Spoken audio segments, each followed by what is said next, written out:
Howdy, folks. Cna Geekers. This is John McClyde with Complete Nerd Authority Saturday night. Um, it's been a few months since my last since my last broadcast. It's been a little it's been a little hectic past couple of months. Um, well, anyway, enough of that. Uh, tonight, I want to discuss a couple of things. Um, that's been that I've experienced recently. Mainly, mainly the biggest two couple things over the past week has been MOMOCON and the new Spider-Man movie. But firstly, MOMOCON. Last week, I'm sure you guys know, we're watching MOMOCON in Atlanta, Georgia. Was last took place last week.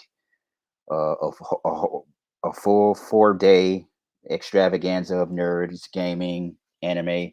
Um, and Which was a personal milestone for me personally because that was my very first convention in Atlanta. I've been wanting to go to a convention in Atlanta for quite a long time now, and I mean it was fun. It was great. I mean the main thing was taking on Atlanta traffic, and I'm here to say that Atlanta traffic is no joke, and I was a bit intimidated by it, but I mean it went well. I mean it was cool. Um, I definitely have to give a shout out to Glenn and Dizzle for helping me guide helping me guide my way through all that traffic and whatnot. So yeah, the event itself was pretty cool. I'm not gonna lie. The first day, Thursday, was a bit overwhelming because at first I really didn't know where the event was.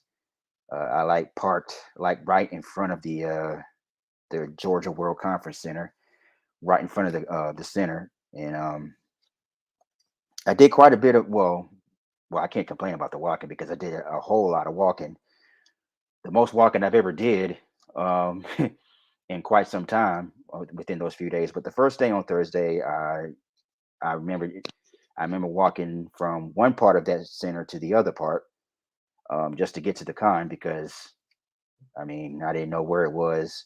I didn't know where the place was. I just kept following other con goers. So I mean that right there was quite an adventure by itself. And once I got there, I mean, of course, I saw the people there. I started taking pictures and whatnot.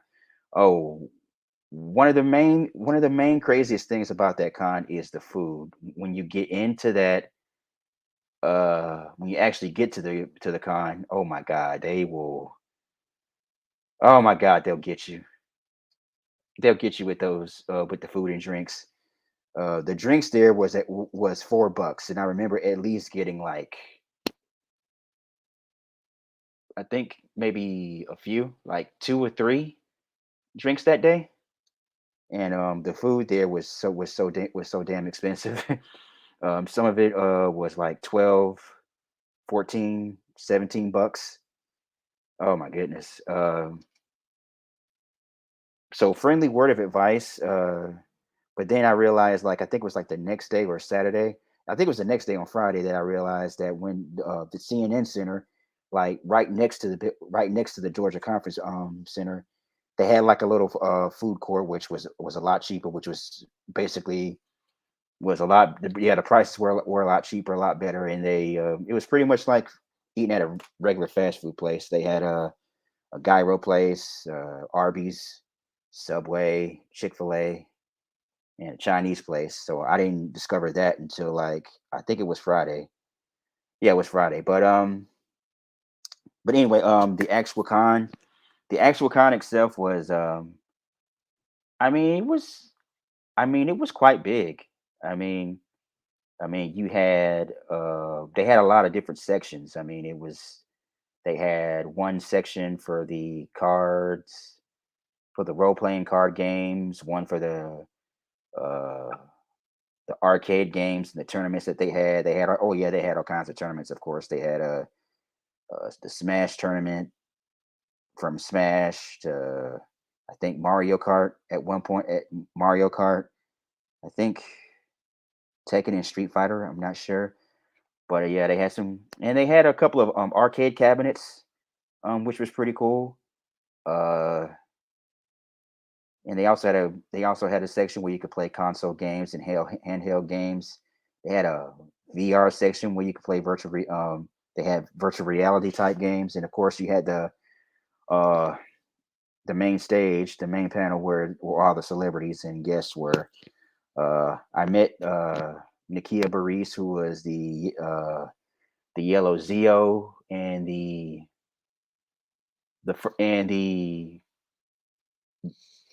yellow Turbo Ranger.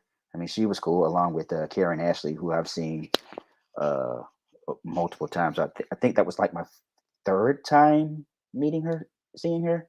So no, that was my fourth, because I think around 2018 I met her like three times in one year. Once in Pensacola, then once in Montgomery, Alabama, and then all the way in DC when me and Glenn went to BlurCon. But anyway, but yeah, the main vendors was really big. They had all kinds of stuff. They had customized anime paint job themed cars. Of course, you had comics, uh, t-shirt t-shirts with vendors where they sold when they sold where they sold t-shirts. Uh, oh yeah, there was also uh, they also had this one place where they also had uh I forgot what it's called. Alchemy Soaps. That's a local business from my hometown, Dothan, Alabama. Shout out to those guys, Ashley, Adam, and Sean. So shout out to them.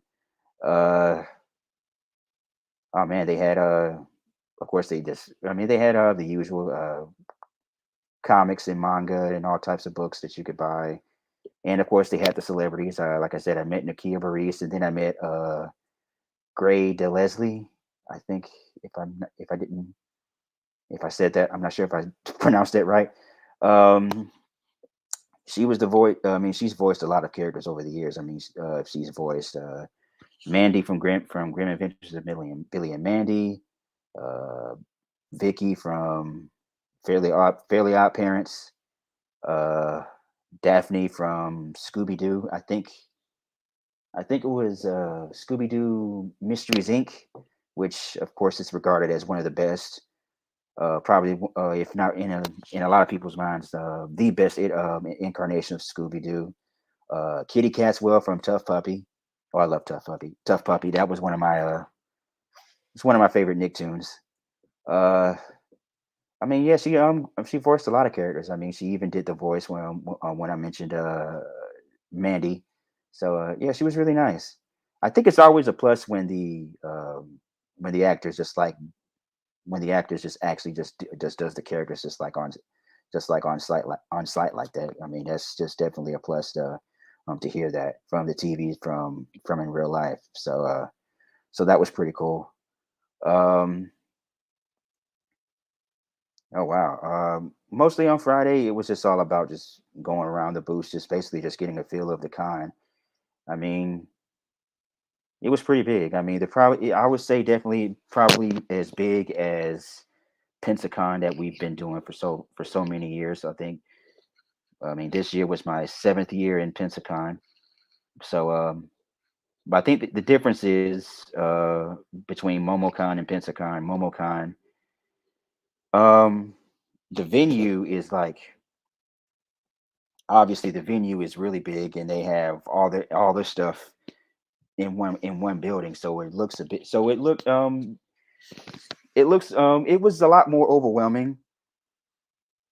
I mean, seeing that it was my first time in Atlanta, but of course, the difference between that and Pensacon is Pensacon. I mean, they have their main venue in the Bay Area, the Bay Center, the Pensacola Civic Center. I forget what's called, the arena, where they have all the main stuff, and then pretty much all the other stuff is just spread out within that area. I mean, you could have they have the celebrity Q&A in one building, and then with our group, we will in another building that we would have our usual panels and whatnot. So so I guess that's just the difference. It's just that MomoCon is they have all this stuff in one big area, in one big venue, and the other MomoCon, yeah, they have their stuff in one big venue, and Pensacon is they have their stuff in one venue, but it's a lot more spread out. So you would have to travel and walk a little bit more just to get to some of the places that you wanted to go. So so that's pretty much the difference. But that was on Thursday. But then on Friday, Friday was a really was a pretty good get was a pretty good day because I was with Glenn and Dizzle, and we managed to find a great parking space. That was probably the yeah, that was the day where we had the best parking. Well, actually, that was on Sunday, but Friday was when we did our panel. Uh, uh, which panel we did on Friday? On Friday we did our Marvel panel. No, it's a DC panel. On Thursday we did on Thursday we did our Marvel. Or did we did our Marvel panel. Um, yeah, I mean that was a lot of fun. I mean Dizzle and Glenn were busy was busy doing their interviews with other stars and whatnot. Um, and then of course Saturday was probably a really rough day. That was, I mean, in my opinion, that was the toughest day because of finding the parking space. Well, mainly mainly it was rough because um, Ed Sheeran, he's like a famous pop singer. He was on the he was performing at the building next door, the Mercedes-Benz Stadium, which is known for, I think that's where they have the Atlanta Falcons play and the SEC championship game, and where most of the where the national championship game has been held. That was held a couple of years ago, where it was Alabama. It was between Alabama and Auburn. I mean Alabama and Georgia. My bad. Um, but yeah, that kind of threw a monkey wrench into the in terms of parking. Yeah, it kind of threw a monkey wrench. I mean, we had to pay $40 just to get park anywhere near the venue. So, but fortunately, Dizzle fronted the money on that. So, so a big shout out to Dizzle for fronting the $40 for the parking. So, so yeah, um, I ain't gonna lie, I was so tired that day on Saturday. I pretty much just sat on the on chairs throughout that whole day, and eventually I went to the CNN building to get some food. Um, I mean, they had this one place that serves gyro. I think it's how it's pronounced. I got a Philly cheesesteak and then one of the super gyro, um, one of those super gyros, and they were really good. So yeah, and then we did the no, we didn't have a panel. We didn't have to do a panel that day. Oh yeah, we did the yeah, we did the I'm sure a few people saw we did the did a few not panel. We did a little bit of a show of a recap of what all went down at MomoCon.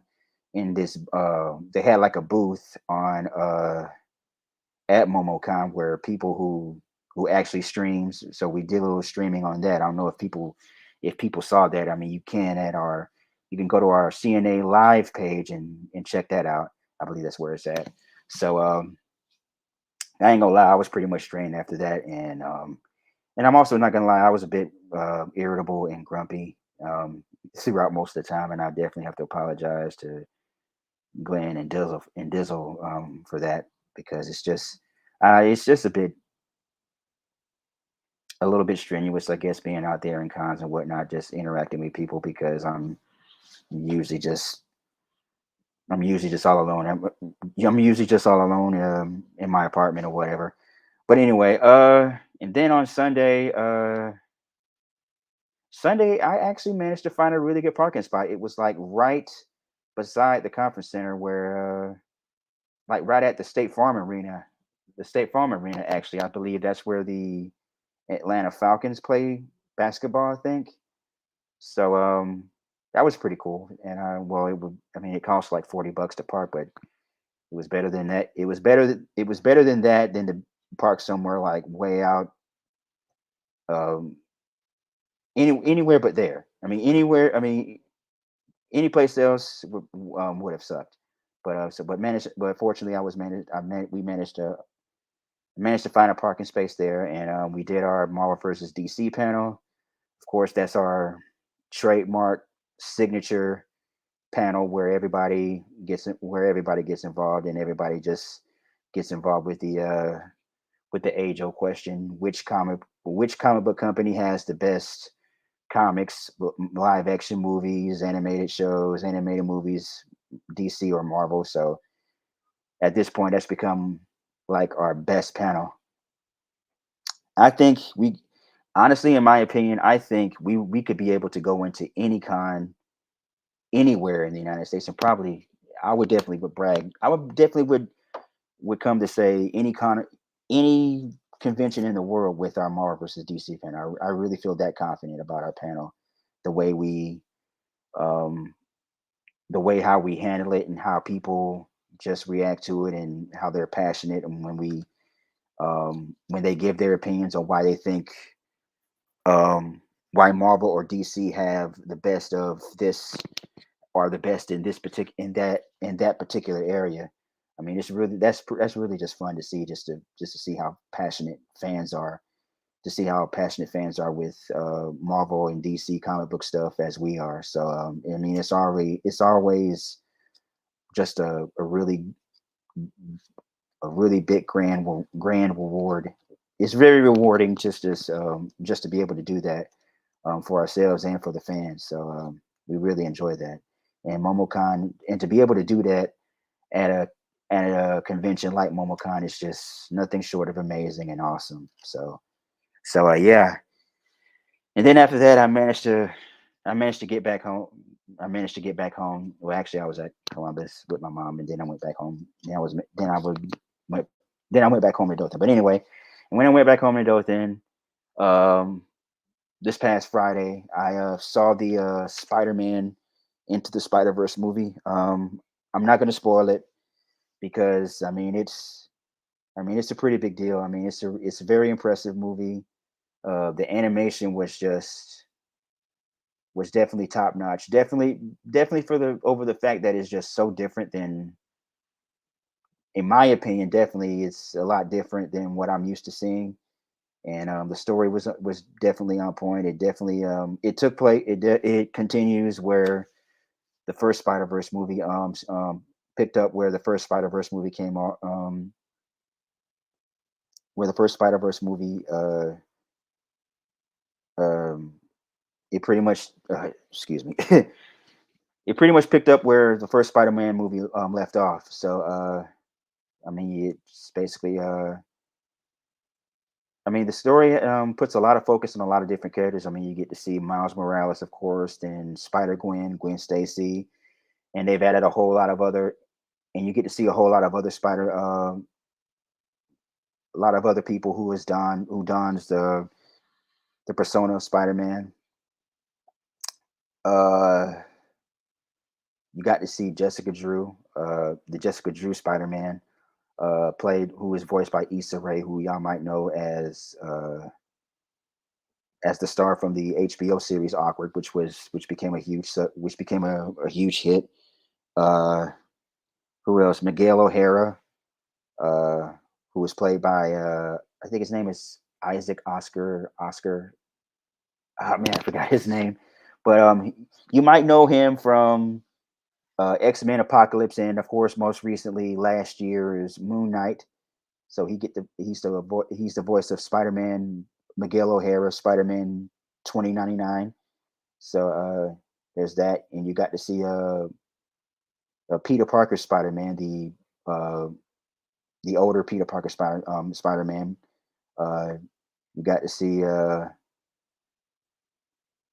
man, Spider-Man from India, Spider-Man, Spider-Punk, uh, and plus there's you get to see cameos appearances from other Spider from other variations of Spider-Man throughout the years. I think there was a part where you get to see Spectacular Spider-Man. I think I saw one. I think saw Spider-Man Unlimited, the 1999 cartoon. I think I saw that. Uh,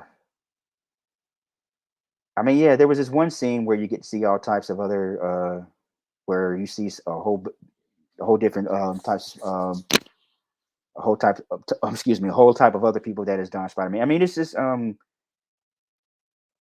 mean, it was all around a great movie, all around great movie where you just get to see them travel throughout the entire multiverse, well, Spider Verse, if you will.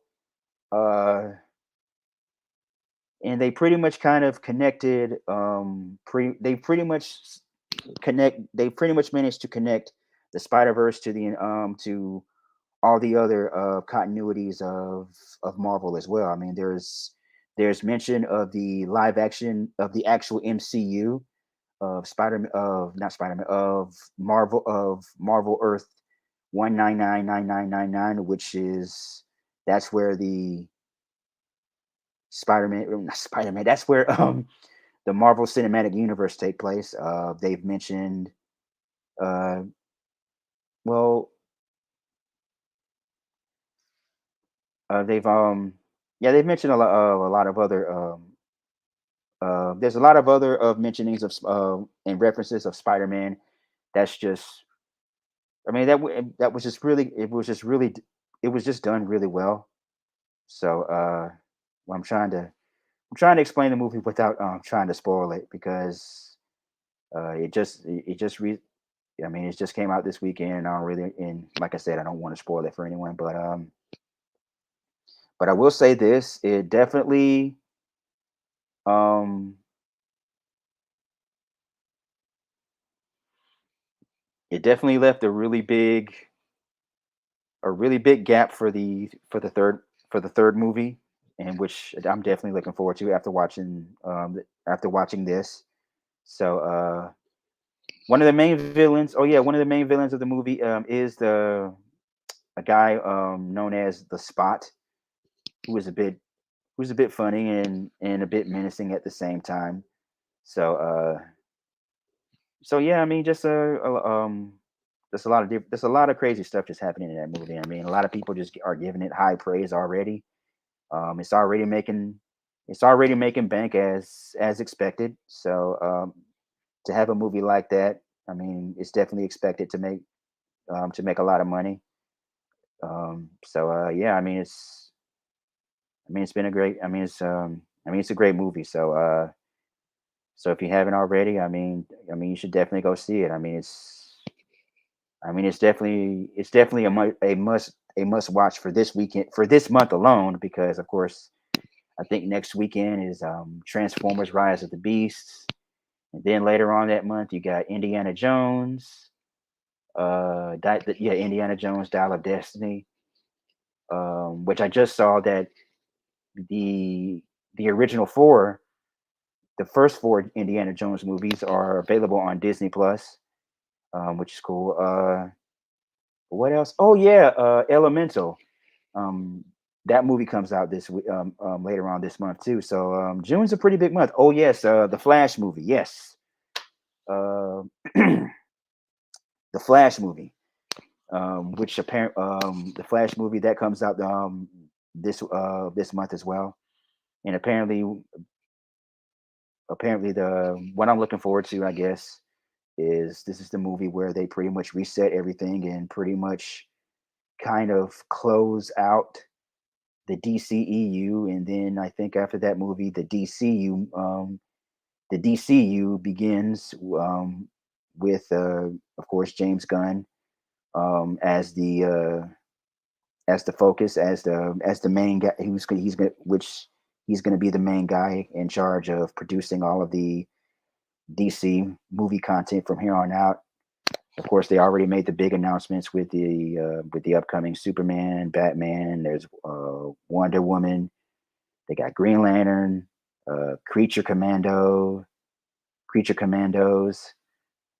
Just all kinds of cool stuff. Cool stuff coming. That will definitely prove interesting. So of course, be on the lookout for that. So I guess that'll do it for me. Um, with this broadcast. Like I said, go check out Spider-Man and the rest of the movies that's coming out in June. So I will see you guys next week on Complete Nerd Authority Saturday night. This is John McClyde, and I'll see you then. Peace. Complete Nerd Authority.